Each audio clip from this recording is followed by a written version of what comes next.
Well, is the war officially over, or are we about to have a forever war in Ukraine? A new piece by journalist Seymour Hersh is out revealing that the war is over, and Washington basically knows it. They're admitting it now to Seymour Hersh. Quoting his piece, he says, "The reality is that Vladimir Zelensky's battered army no longer has any chance of a victory." And he says those in Washington admit that the war is essentially over. And yet The Economist magazine out with a brand new full cover story called Time for a Rethink, basically calling for a forever war in Ukraine, a permanent war in Ukraine. Senator Josh Hawley admitted in a meeting with Zelensky this week that the Biden administration is basically asking for a forever war, a permanent stalemate. How was the meeting with Zelensky, and did it change your mind at all? Well, no. I mean, what the meeting revealed to me is that in the words of President Zelensky, the conflict is a total stalemate. That's what he said. Totally frozen, I believe, was what his words were, which is also what the administration told us yesterday. The administration told us yesterday they want to spend $100 billion more, our money, more, over the next year in the hopes that it will remain a stalemate. Which leads me to ask, what is the goal here? So why does the warmonger neocons, they seem to be pushing it in this direction. Let's bring in former UN weapons inspector Scott Ritter to analyze where we are in this war. Scott, good to see you. Welcome back to the show. It's good to see you. Thank you very much for having me. So are we about to be in a forever war? Is that the goal here for these neocons and Democrats? Let's put them all together. All of these corrupt people, they're all in it together, wanting to funnel $100 billion more into this machine. Or are we done? Are we going to walk away from this and say, wow, that was a huge mistake. Let's move on. Neither. Let's just be dead straight up honest here. The Americans have no credibility. The Europeans have no credibility. The Ukrainians have no credibility. The only side that has credibility is Russia. Stop listening to anything. Look, I love Seymour Hersh. He's a close friend. We've been friends for 25 years. The source he's quoting, I can't say what I want to say about the source on your show because I would have to use some very foul language. Everybody's jumping on him saying, the words, oh, it's over, the army's destroyed. But look how he prefaces it. Putin was an idiot to go in. Putin did. So what he's saying is the source doesn't know anything about Russia. The source is as ignorant about Russia and about what's going on today as anybody else, that this is political spin. It's not an intelligence source by somebody who knows what's going on. It's an assessment by somebody who is changing their position because they bought into the nonsense early on that Putin's a thug, he was an idiot to invade, etc. That means you don't understand anything about the special military operation. And if you think this is going to be a frozen conflict, understand this. In order to be frozen, both sides have to agree to freeze. You know who's not going to freeze? Russia. Russia is winning this war. Russia will win this war, and this war will be won on the battlefield by terms set by Russia. I didn't just make that up. Sergei Lavrov basically threw those words back in the face of the Europeans. Because you remember back when they were cocky, back when they said, oh, we've got this stuff, Zelensky's going to launch a counteroffensive, they were saying, no negotiations. We're going to win this on the battlefield. And now everybody's saying, freeze it, have negotiations. The Russians are saying, no, we sort of agree with you last time. It's going to be one on the battlefield. And that's the way it's going to be. $100 billion more to freeze a conflict. Let's just make this clear. The conflict will not be frozen. That $100 billion, if it's expended, will be wasted because the Russians will chew through it like a hot knife through butter, just like they chewed through the $113 billion we've already poured into Ukraine. Is this war over? It's over as if, like the Second World War was, the war on the Eastern Front was over after Battle of Kursk. Everybody knows who's going to win this war. There's no one out there who can say, oh, Ukraine can turn this around. What they want is a frozen war. Why? Well, look at Lindsey Graham. It's the best investment we ever made, he said. We're spending all this money, only 5% of a defense budget, and we're killing Russians without any American boots on the ground, without any American body bags coming home. That's the kind of stuff that should put you in the docket in a court of law, found you guilty of conspiracy for mass murder and genocide, and hung by the neck until dead. I mean, Lindsey Graham should be kicked out of the Senate, and anybody who thinks like him should be kicked out of of Congress because it's just stupid. The Russians had every right to initiate this action. The United States and NATO doubled down on stupid. The initial stupid was expanding NATO up to the Russian border, knowing that it would trigger a Russian military response. Having triggered the military response, we then opted to continue the fight, even though the Russians were working to get a negotiated termination of this conflict. I just need to remind your audience, had Zelensky signed the peace agreement that the Russians had on the table that would have ended this conflict on 1 April 2022, Zaporizhia would be Ukrainian. Kherson would be Ukrainian.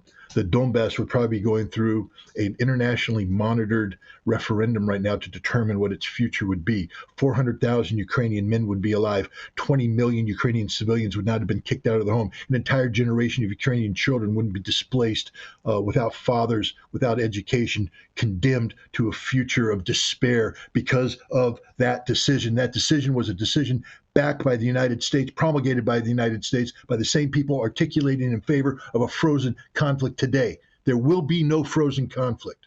Russia will not allow it to happen.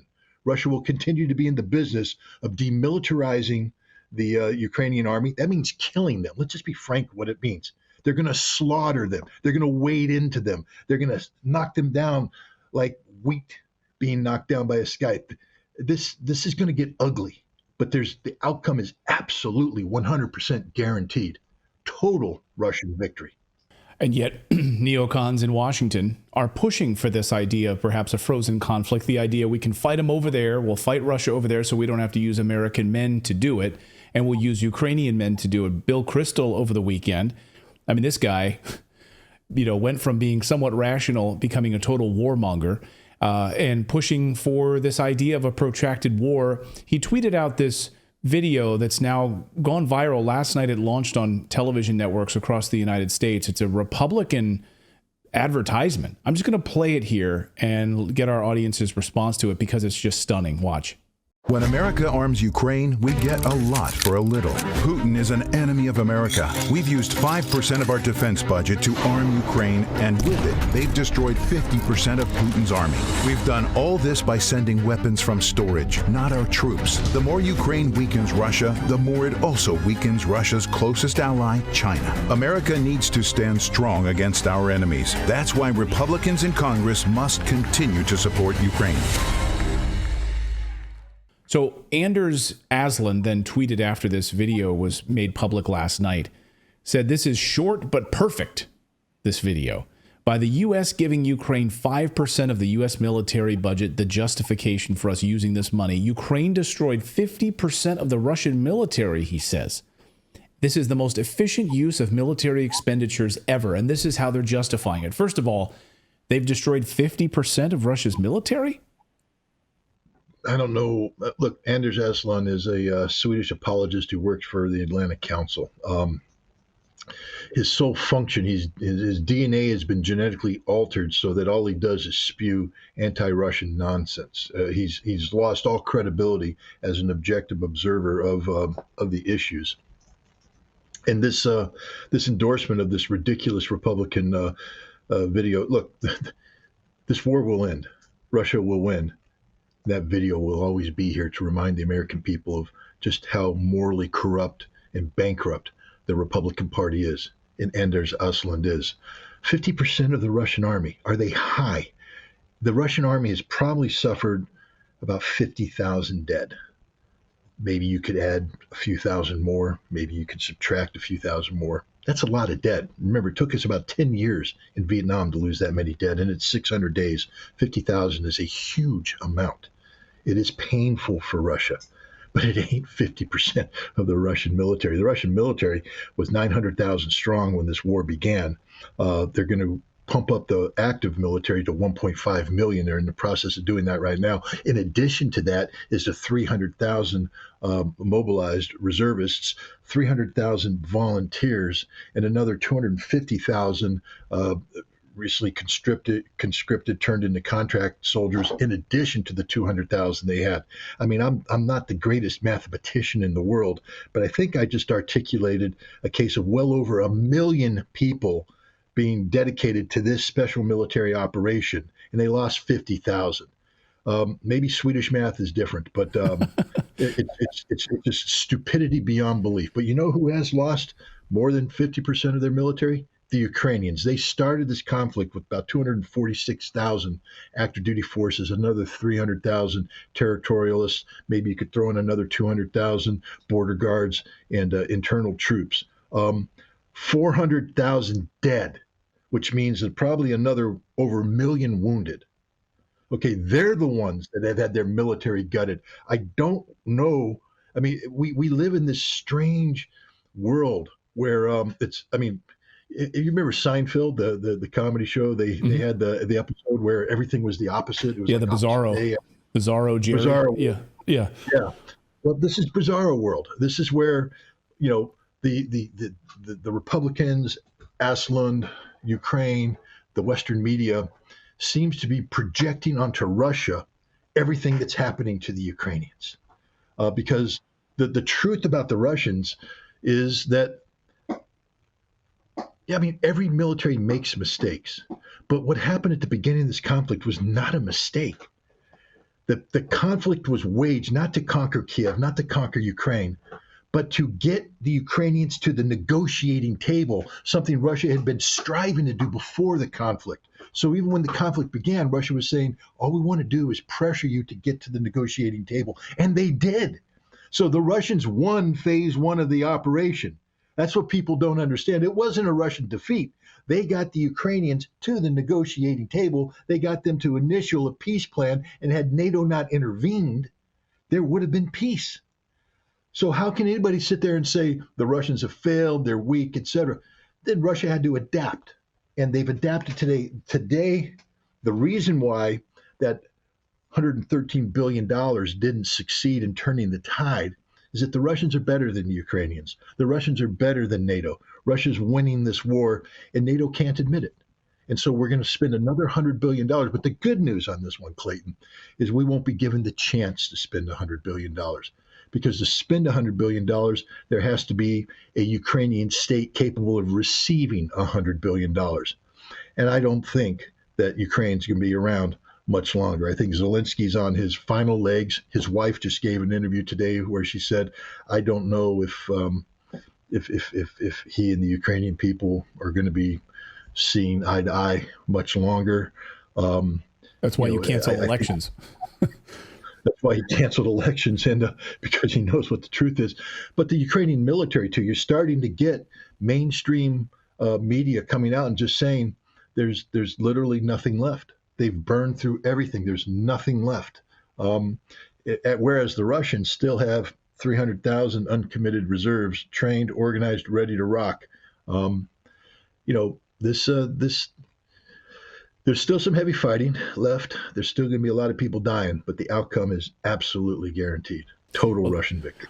Well, that's what I wanted to get you out of here on, which is what Zelensky said the other day, which is he wants to continue this failed counteroffensive through the winter. No plans to stop. So where do you see this going over the next 3 months as we head into, we head into wintertime and snowy conditions? What happens? Well, I'd like to get in my car and drive to California right now. We're getting sort of cold weather here. I'd like to go to the beach and get a suntan. But my tank only holds so much gas. And as I go across the country, unless I can refill my gas tank, I'm going to run out of gas, and it doesn't matter what I want. The tank that Zelensky has is fueled by men. And he's run out of men. The tank's empty. And unless there's a magic Ukrainian manpower gas station out there where he can refill the gas tank, his vehicle's stuck in the middle of the country. And that's the reality.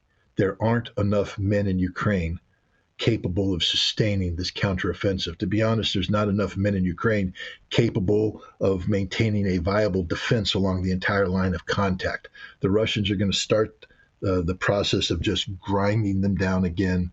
And when there's not anybody to replace what they have ground down, the Russians will break through. And that's how this war ends.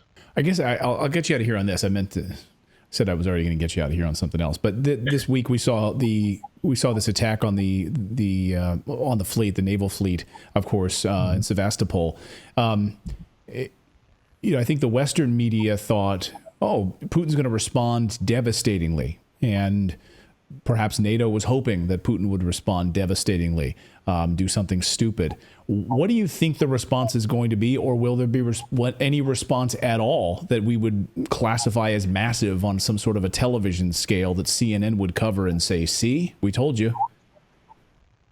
Well, first of all, let's just start this. Putin doesn't give a damn about CNN. He doesn't give a damn about you. He doesn't give a damn about me. He doesn't give a damn about anybody in the West, what we care, what we want to see, what our expectations are, etc. He's here to win the conflict on terms that are favorable to Russia. What's the one thing Ukraine desperately needs right now? Because we just talked about it. They're out of men. Their counteroffensive is stalled. They got nothing. They need help in the form of military intervention. They need NATO to commit to this fight. What could trigger that? An overreaction by Russia. Russia doing something precipitous. Russia doing something that changes the algorithm of the war. Putin knows this. He's the smartest guy in the room right now. So, yeah, the Ukrainians launched an attack. It's a provocative attack. It used Scalp missiles. It used Storm Shadows. Those are the French and British air-launched cruise missiles. Several broke through. I mean, when you have the NATO intelligence telling you what the radar coverage is, telling you where the, what the range models are, where the gaps in the radar cover is, you can program these missiles to go through. And some got through and they hit a building that, frankly speaking, was virtually empty, because in a wartime you don't hang out in the in your normal office. You're down in a war bunker. So they killed, I think, one serviceman on duty, or he's missing. I don't know if they found the body yet, but it's embarrassing. Let's be straight up honest. It's embarrassing for the Russians, but they're not going to overreact. At the appropriate time, you will see the Russians take out a decision-making center. Now, they're not going to do it in a way, I don't believe they're going to do it in a way that's designed to, generate the ideal CNN image. They're going to do it in a time when it brings about the maximum harm to the Ukrainians. They're going to wait until people are together, they've located them, and then they're going to hit them and they're going to kill them all. And then the Russians won't say anything about it. It'll be done. Russia's not playing to the West. That's why the West doesn't understand what Russia's doing, because, we're used to, drama. We're used to people projecting something. It's like a Hollywood movie. We have a trailer. I mean, why did Zelensky in December give an interview to The Economist saying straight up how many forces he needed? So the Russians went, that's about 9 to 12 brigades. Thank you very much, Zelensky. And we're going to go to Melitopol. That means you have to go through Robotyne, Tokmak. So and then the Russians went, well, thank you. Now we know exactly what your force structure is, and we know exactly what your axis of advance is. So we're going to build the world's strongest defenses between point A and point B, which they did. They brought in the master of defense, Lieutenant General Alexander Romanchuk, the man who wrote Russian defense doctrine. He built these defenses, and the Ukrainians can't even dent it. See, that's stupidity in the extreme. There was no element of surprise. The Russians knew exactly who was going to attack, where they're going to attack, when they attack, and what their objective was, and they destroyed them, because that's how the West has done this, like a Hollywood movie. We have to play to an audience because the outcome is not what the trailer suggests. And so we have to keep people involved. The Russians, on the other hand, they don't do Hollywood. They'll make their movies after the fact. There'll be soul-searching movies that talk about the horror and trauma of war, but the Russians aren't going to sit there and project what they're doing. They're simply going to win this war, and they're going to win this war in a way that is totally, dismissive of the West's need for drama, for Hollywood-style propaganda, and it's frustrating for people in the West because, we're getting fed all this nonsense from, NATO, from the United States, from the Ukrainians, and we look at the Russians and we're getting nothing. And so the tendency is to fall in on the data you have, but it's totally misleading. And as I said, if I were the Russians, I'd probably be chuckling, because just imagine, you and I are having this great conversation this morning about things that from the Russian perspective just don't matter. They don't care about a GOP video. They don't care about Josh Hawley. They don't care about Zelensky. They don't care about any of it because it no longer matters. The war will be decided on the battlefield. Sergei Lavrov has said this. Putin agrees with him, and that is that. And the West can't handle it. We're talking about a frozen conflict. There will be no frozen conflict. There will be total, unconditional surrender by the Ukrainians to the Russians at a time and choosing of the Russians. Scott Ritter, it's always great to see you. Thank you so much for your analysis, breaking all of these important pieces down for us. We always appreciate it. Thanks so much for your time, Scott. Thanks for having me. And thanks to all of you, by the way, watching us live tonight. If you would be so kind, because YouTube has been suppressing us and this content, if you would actually hit that like button while we're live, it actually pushes us further out into the algorithm. There's a war on right now for information. And you're seeing this across, all of these social media platforms mostly, and there's some question about what's going on with some Twitter stuff as well, formerly Twitter, but definitely on YouTube. So if you guys hit that like button and subscribe to the channel, it definitely really, helps us here as we're live Monday through Thursday at 4 p.m. Eastern time. But, the West absolutely is calling for that. The West is absolutely calling for, some sort of big Putin response to these provocations so that NATO can step in fully and take this thing over. And you saw that in Washington this week. Calling for another $100 billion in funds for this. For what? Yeah. And the 60 Minutes piece last night. How many of you guys saw that unbelievable story last night?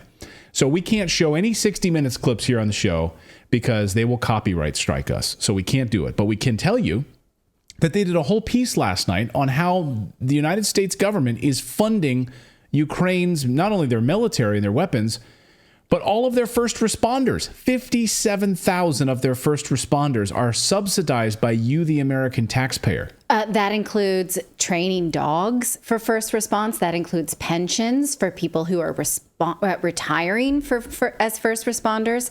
It's pretty extensive. And farmers. But, seed. Seeds. They're also, seed research. Go ahead. Pensions of who are the people in charge, the pensions of the government. Yeah. Now, the way that 60 Minutes presented this was that's a good thing. Aren't we so generous? Isn't that amazing that we're doing that? Without presenting you the context with which it could be said that we wouldn't have to do that if we hadn't led them into war and empowered the bad guys. No, the context was Putin's a madman, so therefore the United States taxpayers have to fund first responders to look through the rubble and find bodies. That's basically how they positioned it. With zero historical context about this conflict, other than, Putin was feeling personally threatened by the expansion of NATO, which I spent the weekend reading another of Jacques Baud's book. He's the former NATO specialist from Switzerland, who continues to give us this context of how NATO has led this war by the nose. And he talks about how even Mexican President López Obrador had said, we give the money, they give the bodies in Ukraine, and talks about how the West completely ignores and oversimplifies this with this line that Putin was just threatened by NATO or hates democracy or didn't want, Westerners at their doorstep. And it's a gross oversimplification. And so you should not repeat those things if you were not studied. But again, the media is leading us into thinking that this is wonderful, that we're supporting this, and we are so generous. Well, let's ask this question, David, Philip, you guys weigh in. Tangerine Sky in our chat room asks, so why do my spectacles here. Why do the American people tolerate this BS? It's a great question. Is it because of the propaganda? They don't know better and yes. It felt very uncomfortable when we started to look into this show to say Putin is not the madman. There was actually a reason that this happened, that the people in this area were being attacked and asked for protection. And that felt wrong because there is a mainstream media narrative. From day one, when we were talking about the Donbass, David, you remember, and Phil, we were talking about what was happening since 2014. We got banned and blocked. And, now it seems like there's an awareness in the mainstream media that was true. And then you had the head of NATO last week admitting that the expansion of NATO is the reason that Putin invaded, which had been totally kept under they were not admitting that. They finally admitted it last week. Yeah. This unprovoked war was not so unprovoked. David, go ahead. Sorry, I cut you off. Yeah, I was going to say, like, I was just talking about this the other day, how it's like people just really don't want to step outside of their comfort zone, their media channels, to get a history lesson, because like our audience understands and gets the history lessons. They go back, they look at the facts of the matter, they look at what's actually been going on, whereas some people are just so comfortable they don't do that, and they just follow the mainstream narrative. So they think that, you know, they're helping by putting the Ukraine flag on. They think they're helping by sending them all these weapons and money. I was talking to a guy on X the other day. He's like, hey, we're only doing that and they're only loans. We're going to get it all back. I'm like, no, we won't. Like, you sometimes have to step outside of your comfort zone and look back into history to see what has actually happened, because there are facts there that they do not tell you on the mainstream media. And we talked about those facts. Yeah, you don't have to go that far. And in fact, you know, I see people that I once worked with and friends who post things about Zelensky and how they're excited about Zelensky's presence in certain areas. And I think to myself, do you know that he is the personification of weapons of mass destruction? He is what weapons of mass destruction would be if it were a walking, talking person. He is perpetuating a lie about a war and dragging innocent men to their deaths. And I don't understand if people just don't know that and they just are very comfortable with this. Putin is crazy. Russia's so far away. It's not a threat to me, but I can say this and it makes me feel heroic in order to support Ukraine with a flag and a picture. I don't understand what people are doing when they post these nice things about Ukraine. Like, what do they believe that then, I don't know. I really do want to know. Like, what is it that you believe that Zelensky is a hero? Yeah, it's a good question. Saul in our chat here says, Saul to Paul says, Redacted is so pro-Russian. Wrong. I think we've been very clear on that. We're pro-human beings. And if you pay attention to what we say, we are very much anti-NATO on this show. And Ukrainian men are being killed because of NATO. And so if we can dispel this, you know, Ukraine versus Russia thing for a moment here. It's more nuanced than that. Zelensky, knowing that the EU and NATO was not going to let his country in without a full-scale war, ordered an attack on the Donbass and Crimea in late 2021 and early 2022. The people of those areas asked Russia to intervene to protect them from this pending attack, which was an escalation of what was already an attack for 10 years. And Putin had said, he said publicly, we're not interested in expanding our borders. We're not interested in expanding beyond Crimea. We don't think we're going to need to go in there. But as that attack became more imminent, the Russian parliament voted to go in and protect those people because the Minsk agreements were no longer being ignored and because there is international law to protect your people who live outside your borders. And so had Russia not done that, those people were going to be attacked and have continued to be attacked. So we don't have to say we are pro-Russia or we want Russia to have more land. We absolutely did not want civilians to continue to suffer. We absolutely do want those people to remain safer. And if it means that the Russian border has expanded, then that's what that has to mean. I don't live there. I didn't get a vote, right? But I absolutely don't want more innocent lives thrown at that line and that line to disappear so that those civilians can continue to be attacked. Now, the question remains, is there anything left of the Ukrainian army to continue to attack those people anymore? No. There might not be. Right? But they voted. That's where it lands. It's not for us who don't live there to say. And so don't say we're pro-Russia because we understand the context. NATO knows that Zelensky was preparing to attack those places. So when you put Zelensky on your social media, you are saying you are okay with attacks on civilians. And so if that makes us pro-Russia, I've never been to Russia. I don't speak Russian.